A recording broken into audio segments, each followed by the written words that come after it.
salat subuh yang dirahmati Allah Subhanahu wa taala. Alhamdulillah, bersyukur kita kepada Allah Subhanahu wa taala atas segala nikmat-nikmat yang Allah berikan kepada kita. Sampai saat ini Allah masih menggerakkan hati kita, kaki kita untuk melangkah ke tempat yang baik. Mudah-mudahan kita berharap semua amal ibadah kita pada hari ini diterima di sisi Allah Subhanahu wa taala. Amin amin ya rabbal alamin. Salawat serta salam terus kita hadiahkan kepada junjungan kita Nabi Muhammad sallallahu alaihi wasallam beserta keluarga, sahabat dan pengikutnya hingga hari kiamat. Ma'asyiral hadirin yang dirahmati Allah Subhanahu wa taala. Alhamdulillah, pada tahun baru ini kita berjumpa lagi di tahun ke-1448 Hijriah, yang mana dalam masih suasana memperingati hijrah tahun barunya Rasulullah sallallahu alaihi wasallam. Mudah-mudahan kita bisa mengambil hikmah dan mengikuti apa yang telah diajarkan oleh Rasulullah sallallahu alaihi wasallam. Kalau Nabi itu hijrah dari kota Mekah menuju kota Madinah. Kalau kita tidak pacak kita nak pindah dari tempat ke tempat atau dari kampung ke kampung, tapi kita masih bisa tetap untuk hijrah. Hijrah dalam arti kata hijrah dari keadaan kita yang sebelumnya buruk menjadi baik, yang sudah baik menjadi lebih baik. Itu yang disabdakan oleh Rasulullah sallallahu alaihi wasallam. Al-muhajir man hajara minasu. Orang yang hijrah itu, orang yang pindah itu adalah orang yang berubah dari keadaan dia yang buruk menjadi keadaan yang lebih baik. Ma'asyiral hadirin yang dirahmati Allah Subhanahu wa taala. Kemudian di bulan Muharram ini ada amalan yang harus kita lakukan di daripada tanggal 10 Muharram yang disebut dengan namanya hari Asyura. Salah satunya anjuran Nabi sallallahu alaihi wasallam di hari Asyura adalah agar kita yang mampu, yang sehat untuk melakukan ibadah puasa. Di tanggal 10 Muharram atau yang disebut dengan namanya hari Asyura. Mengapa dianjurkan untuk puasa? Karena umat-umat sebelum kita juga melakukan ibadah puasa. Ketika ditanya mereka ngapa puasa? Oh, kami puasa karena kami bersyukur bahwasanya Nabi kami diselamatkan oleh Allah Subhanahu wa taala. Nabi Musa diselamatkan oleh Allah dari kejaran Firaun, itu terjadinya di hari Asyura. Kata Nabi, nahnu ahaqqu bi Musa. Kami lebih baik untuk melakukan puasa, ya tak? Makanya Nabi sallallahu alaihi wasallam melakukan ibadah puasa, menganjurkan kita untuk ibadah puasa di tanggal atau di hari Asyura. Bahkan Nabi sallallahu alaihi wasallam katakan, kalau umur aku dipanjangkan oleh Allah Subhanahu wa taala di tahun yang akan datang, maka aku akan melakukan puasa itu, aku mulai dari tanggal 9 Muharram untuk membedakan antara kita umat Nabi sallallahu alaihi wasallam dan umat-umat sebelum Nabi. Akan tetapi ketika setelah tahun itu Nabi sallallahu alaihi wasallam meninggal. Nabi tidak sempat melakukan ibadah puasa di tanggal 9 Muharram. Karena Nabi sudah meninggal. Tapi ada anjuran dan ada omongan dari Nabi sebelum Nabi wafat, kalau umur aku dipanjangkan oleh Allah di tahun yang akan datang, maka aku akan mulai puasa dari tanggal 9, untuk membedakan kita sebagai umat Nabi sallallahu alaihi wasallam. Ma'asyiral hadirin yang dirahmati Allah Subhanahu wa taala. Kemudian peristiwa juga selain Nabi Musa alaihi salam diselamatkan oleh Allah Subhanahu wa taala dari kejaran Firaun. Nabi Adam alaihi salam pernah melakukan kesalahan kepada Allah Subhanahu wa taala, sehingga Nabi Adam selalu bertaubat, meminta ampun kepada Allah atas kesalahannya selama 40 tahun.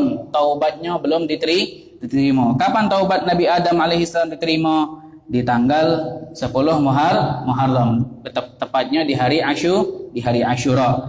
Nabi Nuh alaihi salam kapalnya dilabuhkan oleh Allah Subhanahu wa taala, diselamatkan oleh Allah Subhanahu wa taala sehingga naik ke Bukit Zuhdi.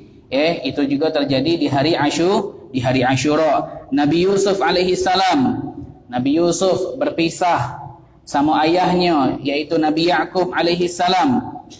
Ketika Nabi Yusuf dipenjarakan oleh pemimpinnya pada saat itu selama 40 tahun, dan Allah Subhanahu wa taala jumpakan Nabi Yusuf dan ayahnya Nabi Ya'qub itu di tanggal 10 Muharram. Nabi Ayyub alaihi salam disembuhkan oleh Allah Subhanahu wa taala, yang mana Allah memberikan ujian kepada Nabi Ayyub dengan penyakitnya yang sangat berat. Dengan penyakitnya Allah sembuhkan penyakit Nabi Ayyub alaihi salam itu di hari Asyura. Nabi Muhammad sallallahu alaihi wasallam menikah dengan istri pertamanya yaitu Sayyidatuna Khadijah bintul Khuwailid radhiyallahu taala anha. Itu tepatnya di hari Asyura. Bumi dan langit diciptakan oleh Allah Subhanahu wa taala. Itu juga tepatnya di hari Asyura. Jadi banyak peristiwa-peristiwa yang terjadi di hari Asyura. Selain itu amalan yang puasa yang dianjurkan oleh Nabi sallallahu alaihi wasallam di hari Asyura adalah yang sangat sudah kita banyak ketahui, menyantuni anak yatim. Menyantuni anak yatim bukan hanya kita memberikan sesuatu, tapi kita harus menyayangi, kita harus memperhatikan. Itu juga salah satu kita menyantuni anak yatim. Selain kita memberi, kita tak baca nganjuk sesuatu, nganjuk hadiah sama mereka, tapi kita bisa memperhatikan. Ketika dia melakukan kesalahan bisa kita tegur. Itu salah satu tanda perhatian kita terhadap anak yatim. Kata Allah Subhanahu wa taala, jangan sampai kita menyakiti atau sampai memakan harta anak yatim. Nauzubillah min dzalik. Innama ya'kuluna fi butunihim naro, kata Allah Subhanahu wa taala. Wong yang memakan harta anak yatim itu jingoklah perutnya ini di hari kiamat Allah Subhanahu wa taala ubah jadi api. Fala taqrabu amwalal yatama, kata Allah Subhanahu wa taala. Jangankan kita nak ngembek harta anak yatim, tak salah kita nak dekat-dekati, kaget takutnya kita terjerumus. Wong yang mendekati sesuatu keburukan, tidak ada melakukan suatu keburukan itu, tapi dia mendekat. Nah, takutnya kalau dia sudah mendekat kepada suatu perkara yang buruk, takutnya dia terjerumus dalam perkara yang buruk. Ma'asyiral hadirin yang dirahmati Allah Subhanahu wa taala. Kata Nabi sallallahu alaihi wasallam, bagi orang yang bisa menyayangi, memperhatikan, menyantuni anak yatim, ana wa kafilul yatim kahatain.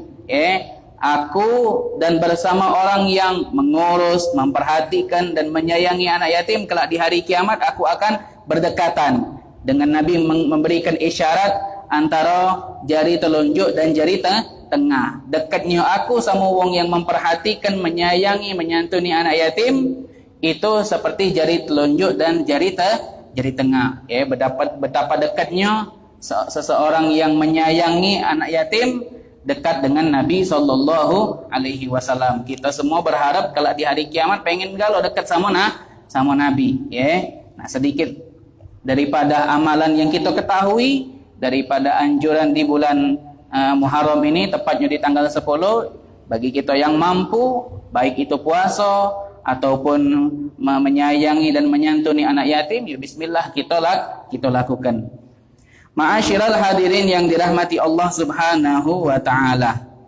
Nah, di sini kami sedikit akan menyampaikan tentang khususiyah, Kembali lagi kita menyampaikan tentang khususiyah umat Nabi sallallahu alaihi wa ala alihi wa sahbihi wasallam. Kemarin kita juga pernah membahas tentang kemuliaan khususiyah umat Nabi sallallahu alaihi wasallam, bahwasanya umat Nabi ini diberikan kemudahan, diangkat segala kesusahan, kesulitan.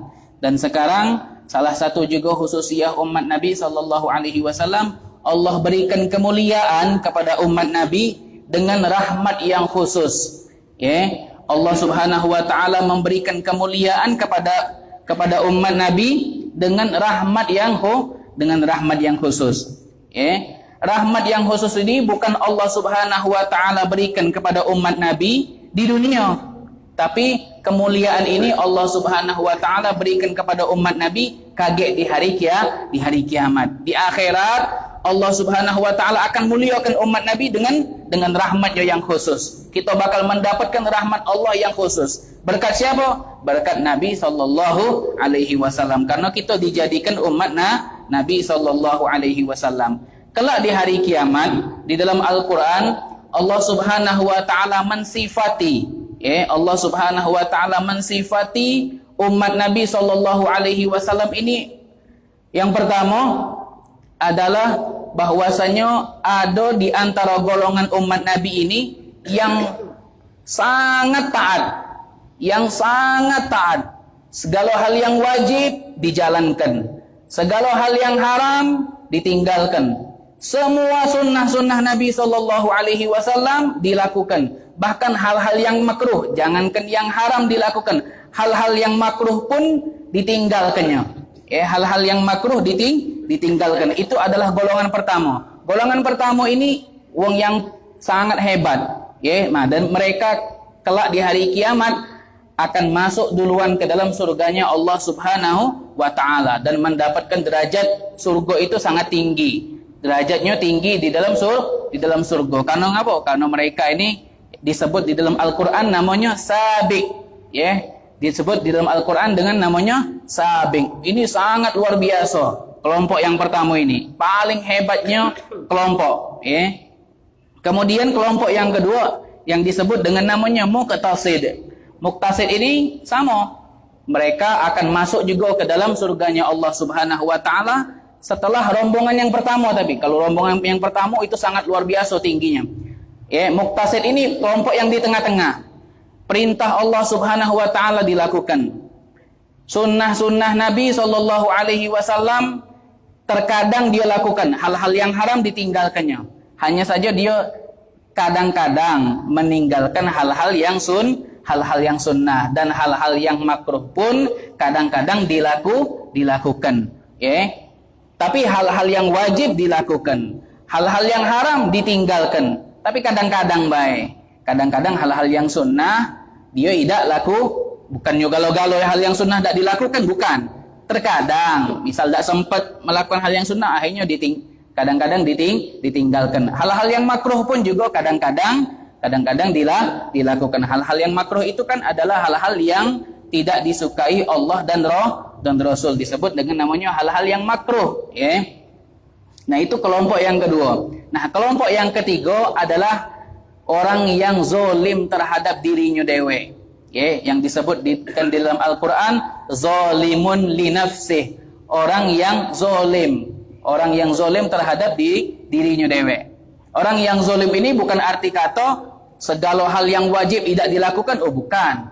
Hanya saja kurang dalam melakukan hal-hal yang wajib, bisa jadi kurang sempurna melakukan hal-hal yang wajib, ataupun memang kurang niat. Misalnya sholat dalam sehari ada 5 waktu, 4 dilakukan kadang-kadang, satunya terlambat. Nah, itu bisa kita maknai kurang. Tapi tetap melakukan perintah-perintah yang wajib.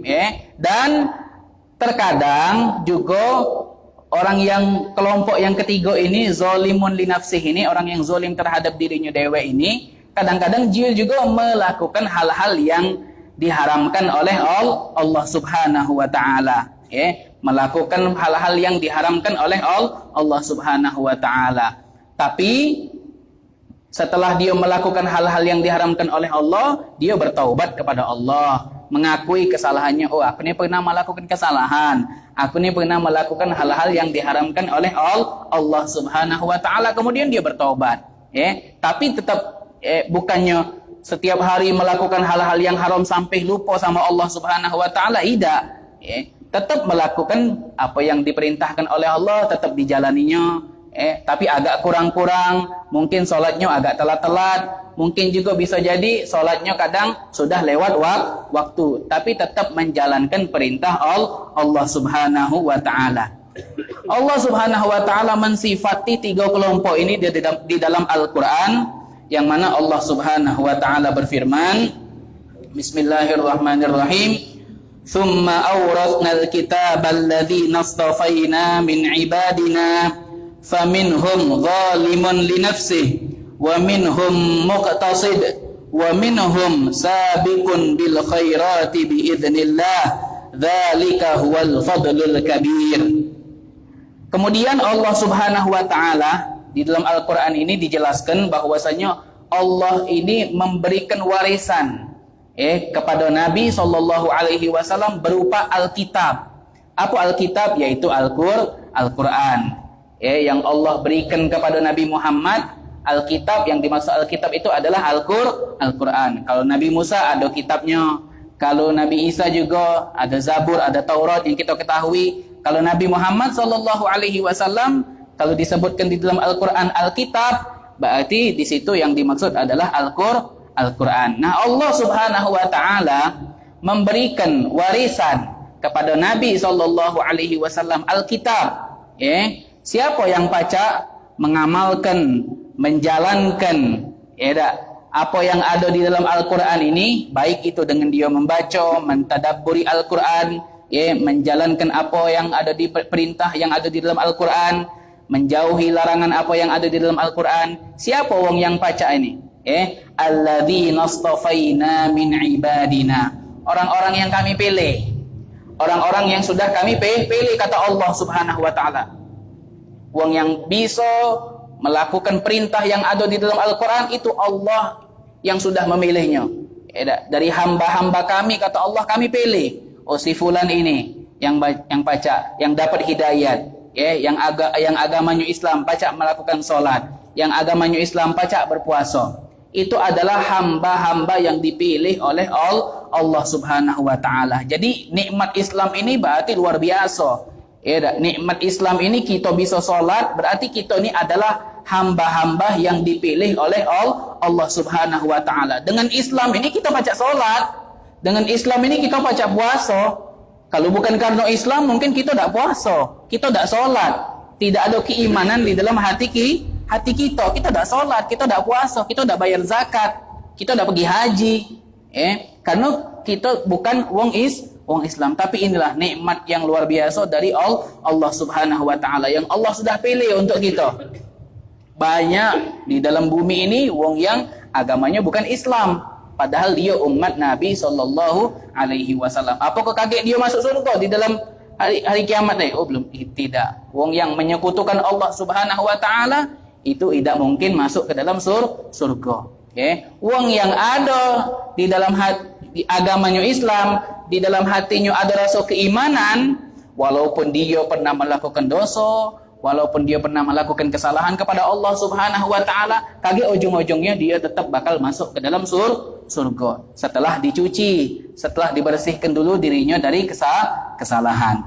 Jadi yang Allah Subhanahu wa taala sebutkan di sini ada tiga kelompok tadi. Tsumma awrasnal kitabal ladzina astafaina min ibadina. Allah sudah pilih dari hamba-hamba kami wong yang bisa menjalankan apa yang ada di dalam Al-Qur'an. Siapa? Yang pertama, faminhum zalimun li nafsihi, yang tadi disebutkan. Kelompok yang pertama, ini tiga kelompok ini semuanya adalah umat Nabi sallallahu alaihi wasallam. Yang pertama yang disebutkan di dalam Al-Qur'an dari posisi yang paling rendah. Posisi umat Nabi sallallahu alaihi wasallam yang paling bawah, yang paling rendah. Siapa? Faminhum zalimun li nafsihi. Di antara mereka umat Nabi agamanya Islam, menjalankan perintah Allah, menjalankan apa yang ada di dalam Al-Qur'an, tapi faminhum zalimun li nafsihi. Dia ni kadang-kadang masih zalim terhadap dirinya dewe. Melakukan perintah Allah kadang kurang-kurang. Kesalahan, perbuatan dosa kadang-kadang juga dilakukan. Hal-hal yang makruh bisa jadi dilakukan. Ini orang ini disebut kata Allah Subhanahu wa taala orang yang zalim terhadap dirinya dewe. Faminhum zalimun wa minhum muqtasid. Yang kedua, golongan yang kedua yang di tengah-tengah ini, muqtasid. menjalankan perintah Allah Subhanahu wa taala, menjauhi larangan, meninggalkan apa yang diharamkan oleh Allah, tapi kadang-kadang meninggalkan hal-hal yang sunnah. Kadang-kadang juga melakukan hal-hal yang makruh. Keadaan posisi yang paling kuat, yang paling hebat, yang paling tinggi daripada golongan umat Nabi sallallahu alaihi wasallam, wa minhum sabiqun bil khairat. Orang yang sudah keadaannya, posisinya, kelompok ini kelompok yang paling hebat. Semua perintah Allah dijalankan, semua yang dilarang Allah ditinggalkan, dan hal-hal yang makruh semuanya dijauhi. Bahkan hal-hal yang sunnah pun dia bersemangat untuk menjalankannya. Ini kelompok yang paling hebat dan yang paling kuat. Apa kata Allah setelah menyebutkan 3 kelompok ini? Di ayat selanjutnya Allah Subhanahu wa taala mengatakan, jannatu adni yadkhulunaha. Surga yang akan mereka masuki, jannatu adni yadkhulunaha. Surga yang akan dimasuki oleh 3 kelompok ini. 3 kelompok ini kata Allah Subhanahu wa taala akan masuk ke dalam surga. Jannatu adni yadkhulunaha yuhallawna fiha min asawira min dhahabin wa lu'lu'a. Masuk ke dalam surga. Perhiasan-perhiasan akan diberikan oleh Allah Subhanahu wa taala untuk orang yang masuk surga. Min dhahabin, perhiasan emas, wa lu'lu', permata, segala yang perhiasan yang ada di dalam bumi ini akan diberikan untuk wong yang bakal masuk ke dalam surganya Allah Subhanahu wa taala. Bahkan walibasuhum fiha harir. Pakaian untuk wong yang masuk ke dalam surga ini pakaiannya dari sutra, dari sutra. Luar biasa nikmatnya wong yang bakal masuk ke dalam surganya Allah Subhanahu wa taala. Kata Imam Ibnu Abbas rahimahullahu taala wa nafa'ana bihi, beliau mengomentari tentang ayat ini. Beliau mengatakan as-sabiq, golongan yang pertama yang paling hebat tadi, yadkhulul jannata bighairi hisab. Kelompok yang pertama ini akan masuk ke dalam surganya Allah Subhanahu wa taala tanpa dihisab. Lah jelas perintah Allah semuanya dilakukan. Hal yang haram semuanya ditinggalkan. Jangankan yang haram, hal yang makruh pun ditinggalkan. Semua hal yang sunnah dilakukan. Apalagi yang kurang? Kurang apa lagi? Kata Imam Ibnu Abbas, kelompok yang pertama ini akan masuk ke dalam surganya Allah Subhanahu wa taala tanpa hisab. Wal muqtasid, kelompok yang kedua yang posisinya di tengah-tengah, yadkhulul jannata bi rahmatillah, bakal masuk ke dalam surganya Allah Subhanahu wa taala dengan rahmat Allah. Kelompok yang kedua yang tadi menjalankan perintah Allah, meninggalkan apa yang dilarang oleh Allah, tapi kadang-kadang meninggalkan hal yang sunnah dan kadang-kadang melakukan hal-hal yang makruh.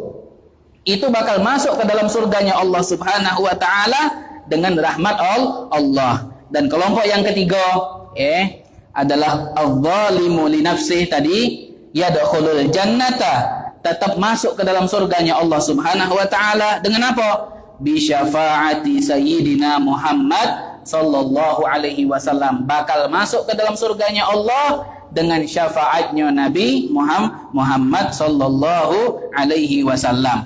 Jadi yang dikatakan Imam Abdullah bin Abbas tadi, semuanya bakal masuk ke dalam surga, baik posisi yang paling hebat ataupun posisi yang di tengah. Bahkan orang yang masih melakukan kemaksiatan, melakukan dosa, itu tetap akan masuk ke dalam surganya Allah Subhanahu wa taala. Nah, bahkan di sini ada hadis yang diriwayatkan oleh Abi Darda.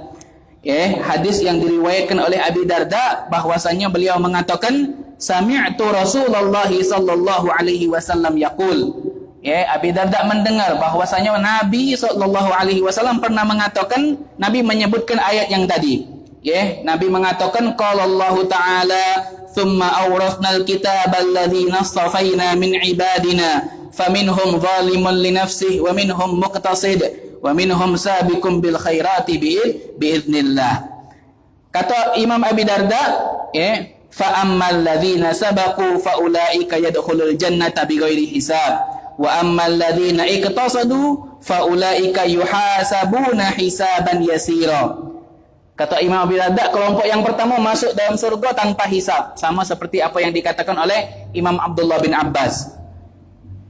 Dan posisi yang kedua, wa ammal ladzina iqtasadu, kelompok yang kedua, posisi yang kedua, faulaika yuhasabuna hisaban yasira. Kelak di hari kiamat, kelompok yang kedua ini akan dihisab oleh Allah Subhanahu wa taala dengan hisab yang gampang, dengan hisab yang mudah. Kita semua ini, amal-amal kita ini bakal dihisab galo.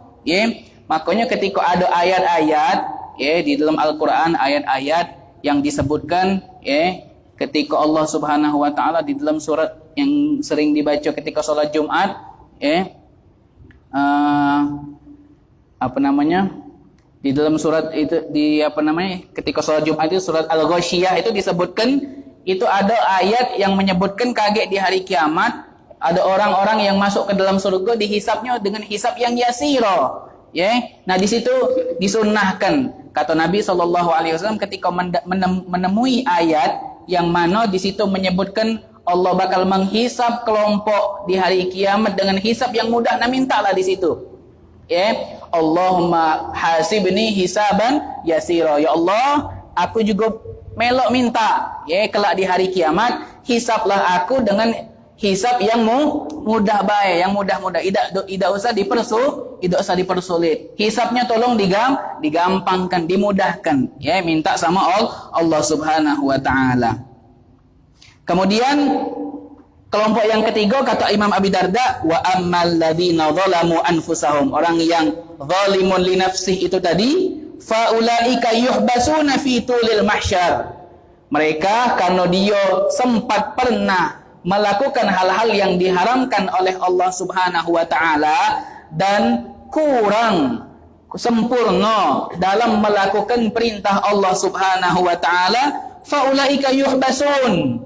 Mereka akan ditahan oleh Allah Subhanahu wa taala di hari kiamat di padang mahsyar, dengan waktu yang lama, dengan waktu yang panjang. Apa? Karena dihisab dulu, giliran dulu, karena hamba-hamba Allah ini banyak, jadi nungguhnya lama, nungguhlah lama. Nah, ketika mereka, karena mereka ini umat Nabi SAW, mereka akan diberikan oleh Allah Subhanahu wa taala dengan rahmat Allah, dengan rahmat Allah yang khusus. Mereka ini umat-umat Nabi akan diberikan rahmat oleh Allah Subhanahu wa taala dengan rahmat yang khusus. Padahal mereka ketika di dunia, umat Nabi ini pernah melakukan hal-hal yang diharamkan oleh Allah Subhanahu wa taala. Dalam hal-hal yang wajib dia kurang sempurna. Tapi di hari kiamat ada rahmat Allah yang khusus yang Allah Subhanahu wa taala akan berikan kepada umat Nabi sallallahu alaihi wasallam. Ketika rahmat Allah ini diberikan, rahmat yang khusus ini diberikan kepada umat Nabi sallallahu alaihi wasallam yang mereka dulu ditahan, sebelumnya ditahan, menunggu di padang mahsyar dengan jangkauan waktu yang lama sehingga membuat mereka mempunyai rasa sedih. Mempunyai timbul di dalam pikiran mereka, hati mereka, perasaan mereka rasa sedih, rasa sumpah. Kenapa?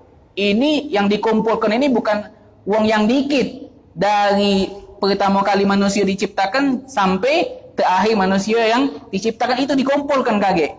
Tak kata dipisah-pisah. Jadi dengan jangka waktu yang lama akhirnya timbullah mereka ini mempunyai rasa sedih. Rasa sumpah, rasa timbul tak enak. Akhirnya mereka mengucapkan alhamdulillahilladzi azhaba 'annal hazan inna rabbana laghafurun syakur. Ini setelah ayat yang Allah Subhanahu wa taala firmankan tadi, lanjutannya wa qalul hamdulillahilladzi azhaba 'annal hazan inna rabbana laghafurun syakur. Mereka akan mengatakan Mereka akan mengucapkan alhamdulillah. Ketika rahmat Allah yang khusus telah diberikan kepada umat Nabi, mereka akan mengucapkan alhamdulillah. Segala puji bagi Allah Subhanahu wa taala. Alladzi azhaba 'annal hazan, yang telah menghilangkan, yang telah membuang kesedihan yang ada pada kami ini. Kami ni lama nunggu di padang mahsyar. Nunggu apa? Nunggu rahmat Allah Subhanahu wa taala yang khusus. Ngapa kita bisa mendapatkan rahmat Allah yang khusus? Karena tadi yang dikatakan oleh Imam Ibnu Abbas, itu adalah syafaatnya Nabi sallallahu alaihi wa ala alihi wa sahbihi wasallam. Ma'asyiral hadirin yang dirahmati Allah Subhanahu wa taala. Jadi kata Imam Abu Ya Sayyid Muhammad bin Alwi Al-Maliki, di dalam ayat yang tadi itu sebenarnya hanya ingin menjelaskan posisi orang yang zalimun li nafsih tadi. Dari judul umat Nabi ini akan mendapatkan rahmat Allah yang khusus. Siapa wong yang akan mendapatkan rahmat Allah yang khusus ini? Yang zalimun li nafsih tadi. Kalau yang sabiqun bil khairat wa minhum muqtasid, itu mereka tidak bisa digambarkan, kata Abu Ya Sayyid Muhammad bin Alwi Al-Maliki, wala yutasawwar, kami tidak bisa menggambarkannya. Ayyusibas sabiq awil muqtasid hazan, orang yang sabiq, orang yang paling tinggi, yang paling hebat kedudukannya, posisinya sebagai umat Nabi, ataupun posisi yang di tengah, tidak bisa kami menggambarkannya. Ketika mereka di hari kiamat itu mengalami kesedihan karena mereka di dunia sangat taat atas perintah Allah, menjauhi larangan Allah, menjalankan sunnah Nabi sallallahu alaihi wasallam. Bagaimana di hari kiamat mereka mengalami kesedihan? Pasti mereka sudah bakal masuk ke dalam surganya Allah Subhanahu wa taala. Akan tetapi kelompok yang di bawah ini, kita ini yang zalimun li nafsi, yang mengharapkan rahmat Allah Subhanahu wa taala yang khusus. Ini yang kita harapkan kelak di hari kiamat, ketika seluruh manusia dikumpulkan di padang mahsyar, ketika kita ditahan karena kita pernah melakukan kesalahan, perbuatan dosa, kemaksiatan. Itu yang kita tunggu adalah rahmat Allah Subhanahu wa taala yang khusus yang Allah berikan kepada